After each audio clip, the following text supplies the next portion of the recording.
যাজ্ঞসেনীর খুলছে শাড়ি, টানছে ধরে দুঃশাসন।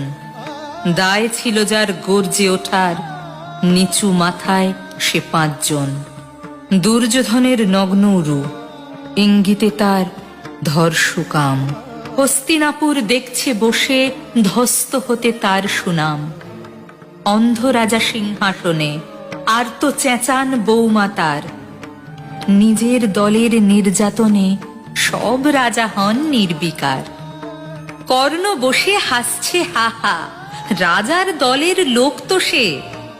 শর্তবিহীন সমর্থনে তাবৎ আরাম সুখ বসে। ভীষ্ম, দ্রোণ, কৃপ নীরব।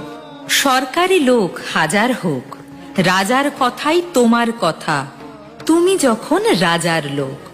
ফলশকুনি দেখছে সবই, বস্তুত সে ধ্বংস চায়।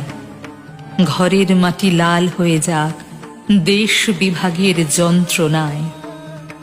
সুশীল সভায় ঘটছে যখন রাজ অপরাধ জঘন্য, তখনই তার বিরোধে চেঁচিয়ে ওঠেন বিকর্ণ। বিকর্ণ নন কেউ কেটা লোক, 100 ভাইয়ের একজনা।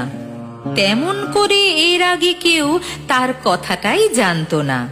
যতুগৃহে কাড়েননি রা, অন্তত তা নেই লেখা। ভীমকে যখন বিষ খাওয়ালো, তখনও তার নেই দেখা। কিন্তু যখন প্রকাশ্যতেই কাড়ছে নারীর আব্রুকেও, স্তব্ধ জিভের চুপ সাগরে বিকর্ণ হন একলা ঢেউ। চেঁচিয়ে ওঠেন রাজার কুমার যুবরাজের বিরুদ্ধেই। মহাবলী পাণ্ডবেরও তখন গলায় সে সুর নেই। রাজাও যখন নীরব থেকে সায় দিয়ে যায় ধর্ষণে, ঠিক তখনই সমস্ত যুগ বিকর্ণদের স্বর শোনে।